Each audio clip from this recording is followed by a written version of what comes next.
할렐루야. 오늘 내 백성을 위로하라라는 말씀으로 함께 말씀을 나누고자 합니다. 여러분, 훌리오 이글레시아스라고 하는 사람이 있습니다.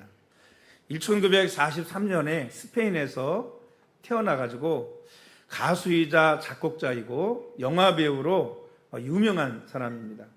스페인에서는 국민 가수로 추앙을 받고 있는 사람입니다. 음반만 해도 80장의 음반을 냈고요. 그 80장의 음반은 14개의 언어로 약 3억 장 이상 판매되어 가지고 세계에서 가장 많은 음반을 판매한 음악가 5명 중에 한 사람으로 기록되어져 있습니다. 지금도 살아 있어요. 근데 아들이 4, 5명 되는 것 같은데 재산이 1조 몇천억? 이렇게 돼가지고 그것 때문에 아마도 자식들 분쟁이 좀 있는 것 같더라고요. 근데 이 훌리오 이글레시아스라고 하는 사람은 이 스페인의 수도 마드리드에서 이 상류층의 부유한 의사의 아들로 태어났습니다. 그리고 부모의 뜻을 따라 변호사가 되기 위해서 영국으로 유학을 가서 영국의 명문 대학이죠. 캠브리지 대학 법학과를 졸업한 후에 변호사가 되었습니다. 그러나 이 변호사 일을 하지 않고 평소에 축구에 대한 열망이 너무나 강했어요. 그래가지고 이 캠브리지 나와서 변호사까지 된 사람이 그걸 때려치고 스페인의 명문 구단인 레알 마드리드, 여러분 아시죠? 레알 마드리드 그 팀에 입단해가지고 골키퍼가 되었습니다. 그는 한창 떠오르는 신인이었고 장래가 촉망되는 축구 선수였는데 20대의 젊은 나이에 뜻하지 않는 교통사고를 당하고 말았습니다. 그리고 이제는 축구화를 신고 동료들과 함께 축구장에서 함께 뛸 수 있는 그런 선수가 되지를 못했습니다. 그렇게 누워서 지낸 세월이 무려 2년 가까이 되었습니다.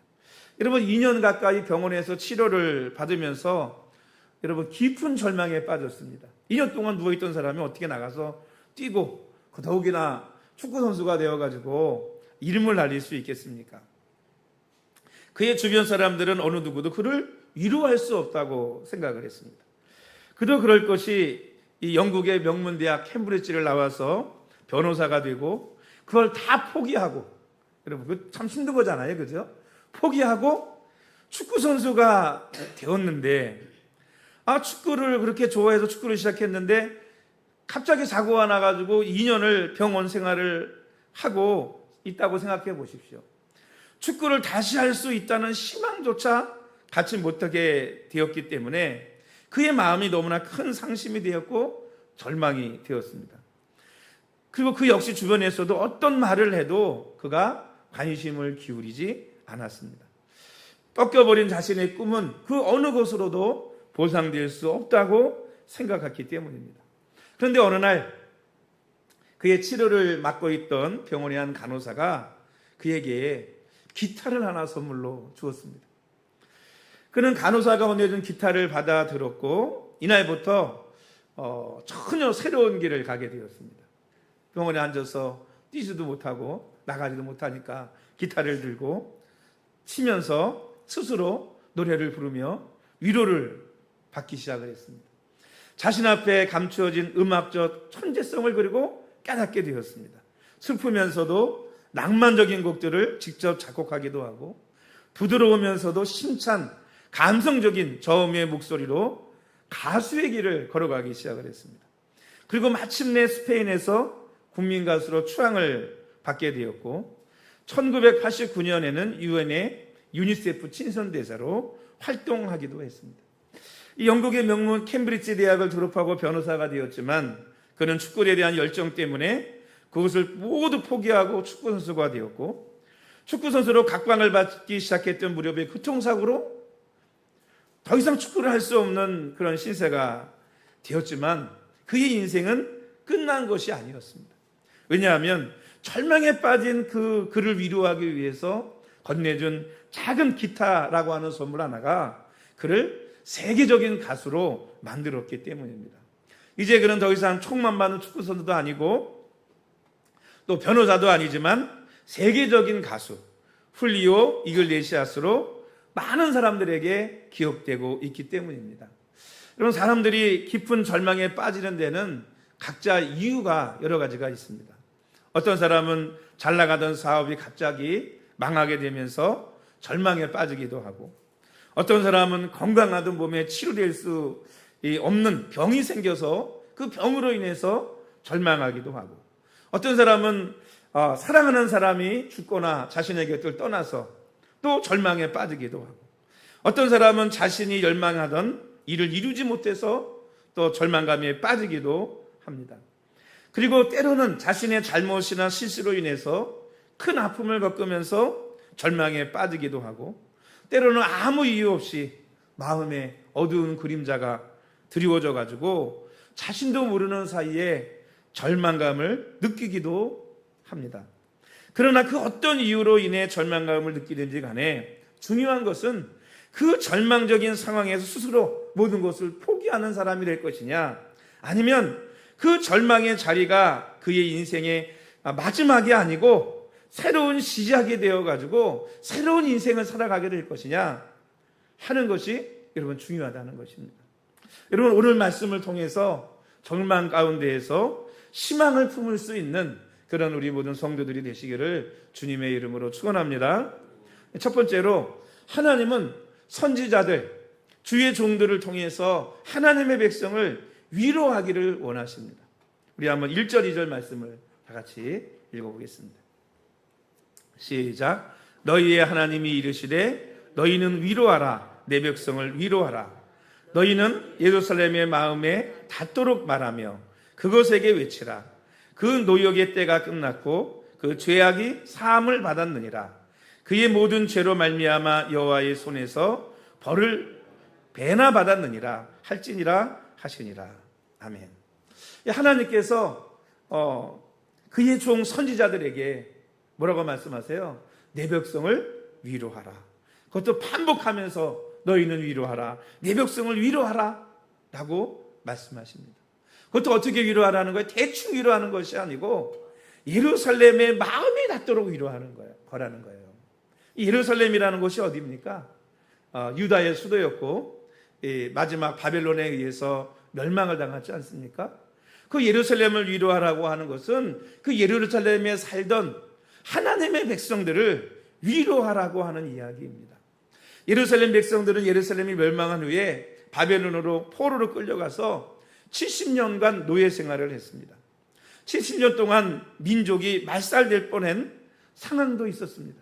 그때마다 하나님께서 에스더나 여러 사람들을 세워서, 다니엘이나 이런 사람들을 세워서 하나님의 그 민족을 지켜주시고 구원해 주셨습니다. 그리고 노예 생활 가운데 정말 많은 핍박과 고난을 당했습니다. 하나님께서 바벨론을 멸망시키실 때 하신 말씀 중에 하나가 뭐냐면, 너희가 내 백성을 압제하고 폭행하고 너무나 많은 핍박을 했다라고 말씀하세요. 그러니까 이스라엘 민족이 고난을 당하는 것은, 멸망한 것은 그들의 죄 때문이지만 그들의 죄보다 배나 더 많은 고난과 핍박을 이 바벨론이 했다는 것입니다. 그래서 하나님께서는 이 70년이라는 시간이 되었을 때 그 종 선지자들을 그 백성에게 보내서 반복적으로 내 백성을 위로하라, 내 백성을 위로하라. 그것도 대충 위로하는 것이 아니라 예루살렘의 마음에 닿도록 정말 그들에게 위로가 될 수 있도록 위로하라 라고 하나님께서 말씀하십니다. 왜냐하면 이제 노역이 끝났어요. 왜? 70년이 차서 그들에게 이제 무슨 때가 왔어요? 해방의 때가 왔습니다. 우리나라 8.15 광복 맞듯이 해방의 때가 왔어요. 바벨론이 멸망하고 바사 제국이 세워졌기 때문입니다. 또 예루살렘의 죄가 이미 하나님 앞에 사함을 받았고, 더욱이 예루살렘의 그 죄에 대한 벌을 그들이 2배나 갑절이나 받았다라고 하나님께서 말씀하시는 것입니다. 여러분, 70년 동안 노예 생활을 하면서 그들의 삶이 어떻겠어요? 지칠 대로 지치고, 70년쯤 되면 어때죠? 그래도 노예 생활 1년, 2년, 3년, 5년, 10년 할 때는 그래, 우리도 독립해서 다시 고향으로 돌아갈 수 있어. 하나님이 분명히 돌아갈 수 있다고 말씀하셨어 라고 그 말씀을 붙들고 살아가고 힘을 내고 애를 써요. 근데 20년, 30년, 40년, 50년 또 다음 세대가 되고 또 다음 세대가 돼서 60년, 70년이 되면 여러분 어떤 일이 벌어질까요? 대부분이 포기하고 절망하는 일들이 벌어지게 됩니다. 우리는 뭐 할 수 없다? 예루살렘으로 돌아갈 수 없다라는 생각을 갖게 됩니다. 여러분, 우리나라도 일제 식민지인 때가 있었지 않습니까? 그런데 보면 정말 독립운동했던 사람들이 나중에 친일파가 된 사람들이 여러 사람들이 있어요. 근데 여러분 왜 그렇게 됐는지 아세요? 처음에는 나라가 독립할 수 있다 생각하고 열심히 막 독립운동을 했는데 10년, 20년, 30년이 지나도 독립할 기미가 안 보이니까 어떻게 해요? 아, 독립할 수 없구나. 그렇다면 어떻게 살아갈 수 있냐? 일본에 붙어야 되는구나. 이러고 친일파가 된 사람들이 많은 거예요. 근데 여러분 어떻게 됐어요? 미국이 핵폭탄 두 발 일본에 떨어뜨리면서 항복하는 바람에 우리나라에 독립이 왔잖아요. 여러분 이 유대인들도 마찬가지였을 것입니다. 그것도 우리나라의 갑절만큼 70년이라는 세월을 노예 생활을 하면서 그들은 절망하고 이제 돌아갈 수 없다고 포기하고 그 땅에 주저앉아서 여러분 살아가고 있을 것입니다. 근데 하나님은 그들에게 선지자를 보내서 이제 말씀하시는 거예요. 절망하지 마라. 이제 때가 됐다. 너에게 해방이 선포됐다. 돌아갈 수 있다. 하나님이 너희를 위로하신다 라고 말씀하시는 것입니다. 그래서 하나님께서 그들에게 뭘 주라고요? 소망을 주라고, 희망을 주라고, 하나님이 말씀하시고 믿음을 잃지 말라고 말씀하시는 것입니다. 그래서 41장 우리 8절부터 9절까지 10절까지 말씀 보면 하나님께서 뭐라고 말씀하세요? 40장이네요. 40장 6절부터 8절까지 말씀은 뭐라고 말씀하세요? 사람은 풀과 같다. 금방 시든다 이 말이에요. 그런데 8절 말씀에 뭐라고 말씀하세요? 풀은 마르고 꽃은 시듬은 여호와의 시드나 꽃은 시드나 우리 하나님의 말씀은 영원히 서리라 하라. 이게 무슨 말씀이에요? 인생은 시들고 절망하고 시들어버리고 죽고 낙심하고 이런 것이 인생이지만 우리 하나님의 말씀은 영원히 선다. 하나님의 말씀은 변함없이 그 말씀이 성취되고 이루어진다라고 말씀하고 있는 거예요. 여러분 70년 후에 해방이 온다는 하나님의 말씀은 틀림없이 성취되고 이루어진다고 하나님께서 그들에게 믿음을 가지라고 말씀하고 있는 것입니다. 여러분 요즘 얼마나 힘듭니까? 코로나로 경제가 어렵더니 이제 코로나가 좀 아직도 코로나가 많이 요새 늘어난대요. 그렇지만 어쨌든 뭐 엔데믹 삶을 살고 있지 않습니까? 좀 옛날과 다르게 자유롭게 좀 회복될 만하니까 우크라이나 전쟁 터져가지고 이게 또 돌지가 않잖아요, 제대로. 게다가 고물가, 고환율, 또 신냉전 시대, 이 자유진영과 공산진영의 이런 대립, 또 교회는 영적으로 얼마나 여러분 어려워졌습니까? 코로나 이후로. 정말 어려워졌어요. 교회를 나가는 사람보다 코로나 이후에 교회 안 나가는 사람들이 얼마나 여러분 많은지 모릅니다. 또 요즘은 또 좀 이제 또 하니까 또 일본에서 또 요새 아시죠 여러분? 오염순지, 오염소리순지 방류하는 바람에 사람들이 또 물고기를 안 사 먹는 거예요. 그러니까 또 어민들이 또 어마어마한 피해를 보게 되지 않습니까?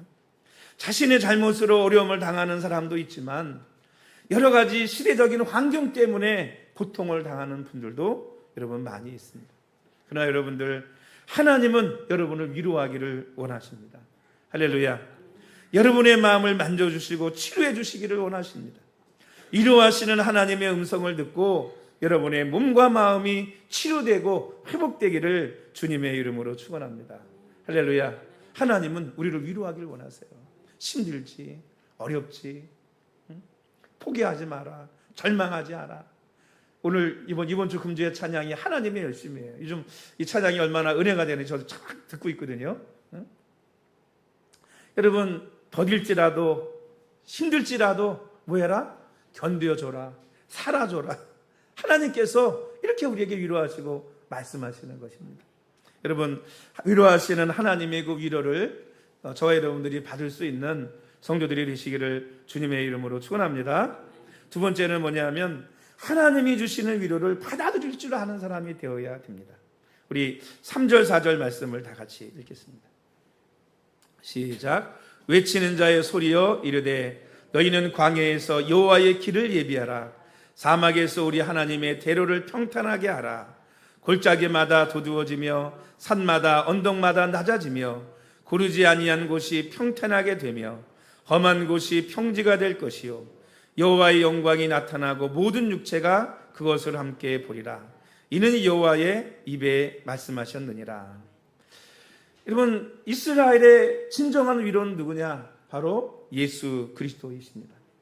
누가복음 2장 25절 말씀에 예루살렘에 시몬이라고 하는 사람이 있는데 이 사람은 의롭고 경건하여 이스라엘의 위로를 기다리는 자라, 이렇게 기록하고 있습니다. 이 시몬이라는 사람은 이스라엘의 위로를 기다린대요. 그럼 이 이스라엘의 위로가 누구였느냐? 바로 예수님이었습니다. 그래서 이 시몬이 성전에서 아기 예수님을 만나고 그 아기 예수님을 품에 안고 하나님을 찬양했어요.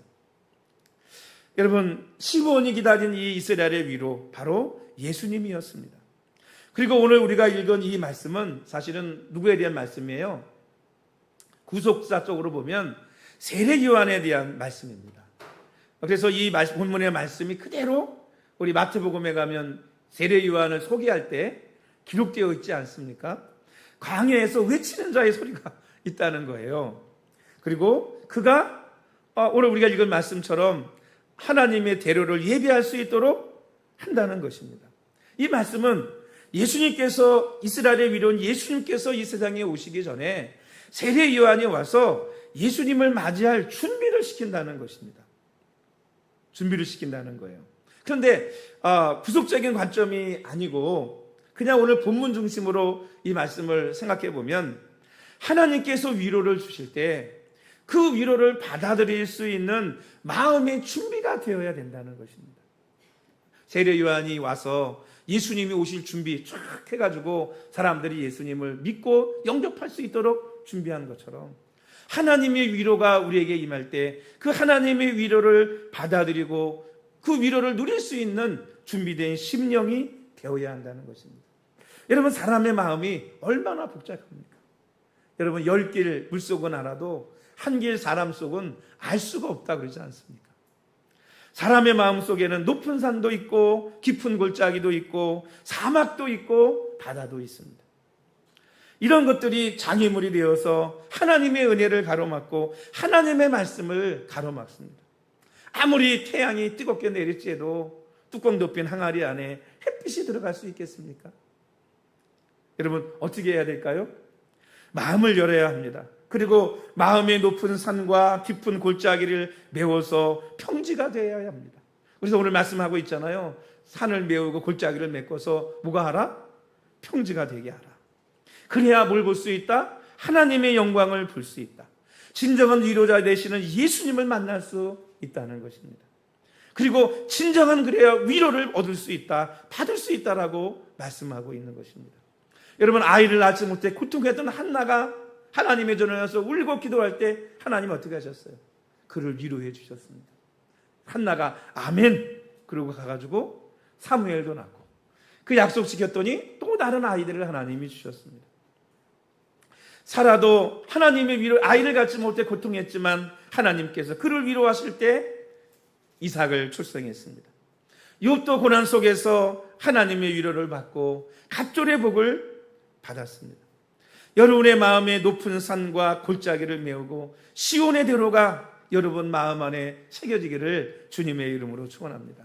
그 시온의 대로를 통해서 하나님의 위로와 하나님의 축복이 저와 여러분에게 임할 줄로 믿으시기 바랍니다. 한번 여러분 마음을 살펴보십시오. 혹시 파여진 골짜기가 있는지, 상처받은 골짜기가 있는지, 높아진 산이 있는지, 혹시 돌무더기가 쌓여져서 걸어갈 수 없는 그런 환경이 되어 있지 않는지, 여러분 우리의 마음을 정리하고 하나님을 바라보게 될 때 하나님의 위로가 진정으로 여러분과 저의 마음 속에 임하는 귀한 은혜가 있을 줄로 믿습니다. 여러분, 주의 일을 하다 보면 참 힘들고 어려울 때가 많이 있거든요. 특히 지금은 벌써 목회를 20몇 년 하고 또 나이도 먹을 만큼 먹고 그랬지만 고등학교 졸업하고 바로 신학을 하고 할 때에는 참 힘든 일이 많았어요. 어리기도 했고 또 교회에서 많은 일을 하기도 했고 또 집이 아무도 예수를 안 믿으니까 작은 누나는 시집가고 믿는 누나 하나는 시집가고 아무도 안 믿으니까 집에도 도움 받는 거 하나 없고 오히려 핍박받고 집에서 쫓겨났거든요. 여러분 참 어린 나이에 힘들었던 것 같아요. 그런데 그럴 때마다 여러분 하나님께서 위로해 주시더라고요. 할렐루야. 그러니까 여기까지 왔죠. 만약에 하나님의 위로가 없다면 여러분 여기까지 올 수가 없었을 거예요. 여러분 마음속에도 여러분 하나님의 그런 위로가 있기를 축복합니다. 힘들고 어려울 때 여러분 하나님 바라보시고 또 여러분의 마음을 열고 하나님이 여러분에게 주시는 그 평강과 위로를 받아들일 수 있는 성도들이 되시기를 축복합니다. 그러면 그 모든 아픔과 절망과 모든 낙심들이 회복되어져서 성경은 뭐라고 얘기하죠? 슬픔이 변하여 실학이 되고 그죠? 절망이 변하여 기쁨이 되는 그런 하나님의 놀라운 은혜가 저와 여러분에게 있을 줄로 믿습니다. 세 번째는 뭐냐면 내가 위로받은 사람이라면 나도 누군가를 위로할 수 있는 사람이 되어야 할 줄로 믿습니다. 우리 9절부터 11절까지 말씀 같이 한번 읽어보겠습니다. 시작. 아름다운 소식을 시온에 전하는 자여 너는 높은 산에 오르라. 아름다운 소식을 예루살렘에 전하는 자여 너는 힘써 소리를 높이라. 두려워하지 말고 소리를 높여 유다의 성읍들에게 이르기를 너희의 하나님을 보라 하라. 보라 주 여호와께서 장차 강한 자로 임하실 것이요 친히 그의 팔로 다스릴 것이라. 보라 상급이 그에게 있고 보응이 그의 앞에 있으며 그는 목자같이 양떼를 먹이시며 어린 양을 그 팔로 모아 품에 안으시며 젖먹이는 암컷들을 온순히 인도하시리로다. 아멘. 여러분 당시 아름다운 소식을 전하라 그랬잖아요. 이 아름다운 소식이 뭐냐? 구속사적으로 보면 바로 복음이죠. 진정한 위로가 왔다, 메시아가 왔다, 예수님이 왔다 라고 하는 복음이 바로 아름다운 소식입니다. 그런데 당시 이 시대의 아름다운 소식이 뭐냐면 바로 예루살렘의 해방의 소식, 유다의 백성들의 해방의 소식이 바로 아름다운 소식이었습니다. 이제 바벨론을 떠나서 고향 예루살렘으로 갈 수 있다는 복음의 소식이었습니다. 이 소식을 어떻게 하라고요? 두려워하지 말고 높은 곳에 올라가서 힘써 외치라는 것입니다. 이 소식을 아직 듣지 못한 사람들에게 그들도 이 소식을 듣고 기뻐하고 해방을 외치며 다시 예루살렘으로 돌아갈 수 있도록 힘써 외쳐라. 높은 곳에 올라가서 외쳐라. 두려워하지 말고 외쳐라 라고 말씀하고 있는 것입니다. 여러분 70년도의 생활이 지쳐있고 낙심하고 있는 포로로 끌려간 예루살렘의 백성들에게 자신이 위로받은 이 해방의 소식을 너만 알고 너만 위로받고 야 우리가 이제 해방됐구나 하지 말고 올라가서 더 많은 사람들에게 전하고 외치라라고 말씀하고 있는 것입니다. 그러나 이 아름다운 소식은 또 궁극적으로 보면 어떤 소식이에요? 이스라엘의 진정한 위로자 되시는 예수 그리스도를 전하라고 하는 말씀인 것입니다. 그래서 복음이라는 게 뭡니까? 복음, 아름다운 소식, 복된 소식, 굿뉴스, 이게 여러분 복음이죠. 그러니까 포로된 자들이 해방의 소식이 그들에게 복음인 것이고 죄에 있는 사람들에게 죄사함의 소식이 복음의 소식인 것이고 구원받지 못한 사람에게 구원의 소식이 바로 복음의 소식인 것입니다. 주 여호와께서 장차 강한 자로 임하실 것이고 그는 목자같이 양떼를 먹이시며 그 팔로 모아 품에 안으시고 누구에 대한 이게 다 누구에 대한 말씀이에요? 예수님께서 이 땅에 오셔서 행하시는 일들에 대한 말씀인 것입니다. 그분이 우리의 목자가 되시고 그분이 우리를 안아주시고 그가 강한 자가 되셔서 그들을 모으시고 인도하시잖아요. 그 예수님에 대한 말씀을 그대로 말하고 있는 것입니다. 여러분 예수님 당시 예수님을 만난 사람들은 그래서 모두가 어땠어요? 하나님의 위로를 받았습니다. 죄가 있는 사람은 죄 사함을 받고 기뻐했고요. 병이 있는 사람은 병 고침을 받고 기뻐했고요. 모두가 예수님의 말씀을 듣고 다 기뻐하고 위로받고 하나님을 찬양했습니다. 그걸로 끝났나요? 달려가서 예수님 만난 사람마다 뭐라고 전했어요? 봐라, 내가 만난 사람을 봐라. 그분이 바로 메시아다. 우리가 기다리던 그리스도다 라고 와 봐라. 그리고 전했어요.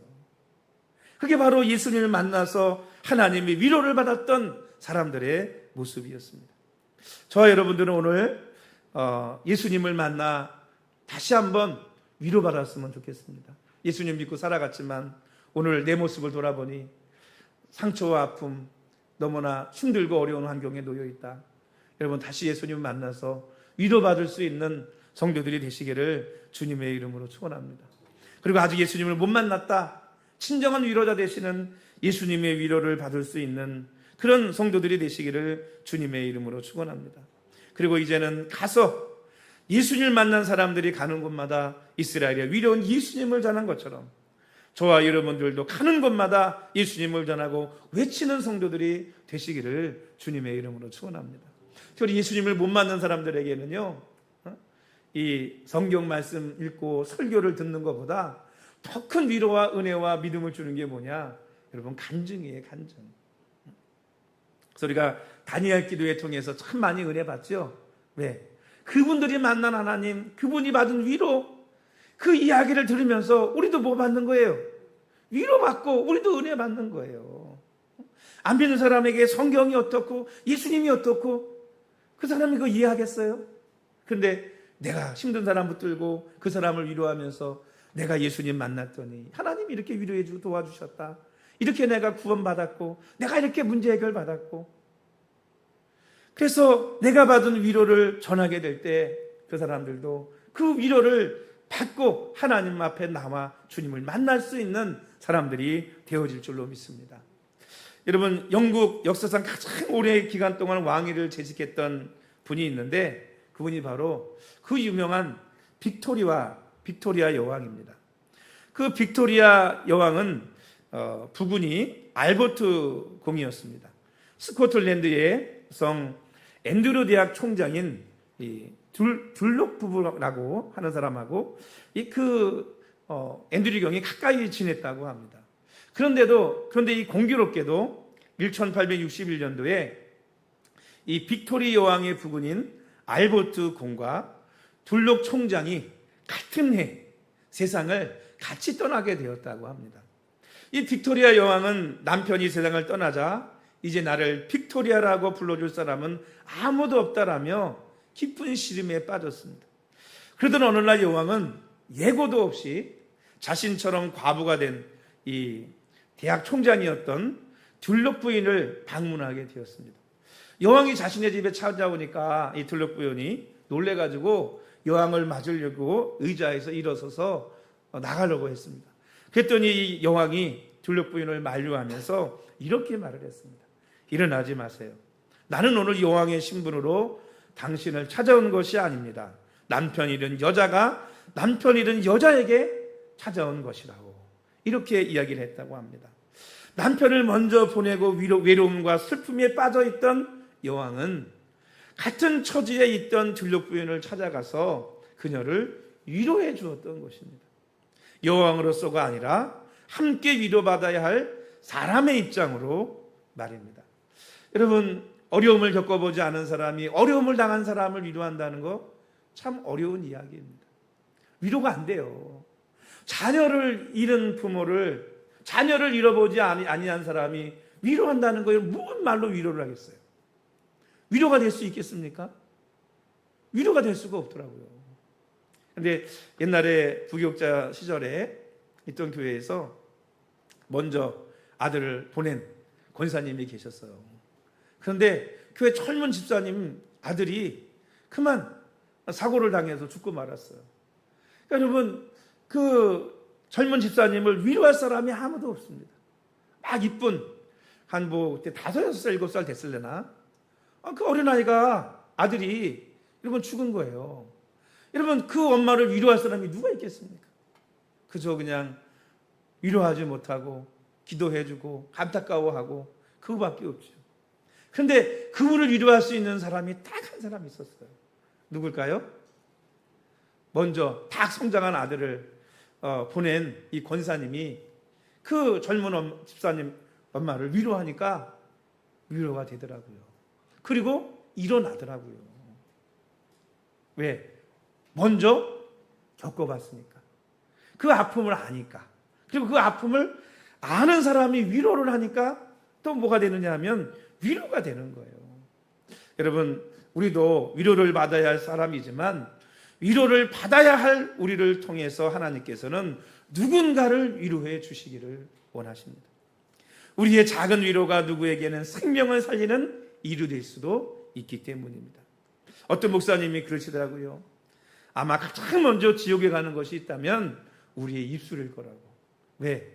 이 입으로 상처 주고 입으로 범죄하고 이 입이 문제일 때가 너무나 많이 있기 때문입니다.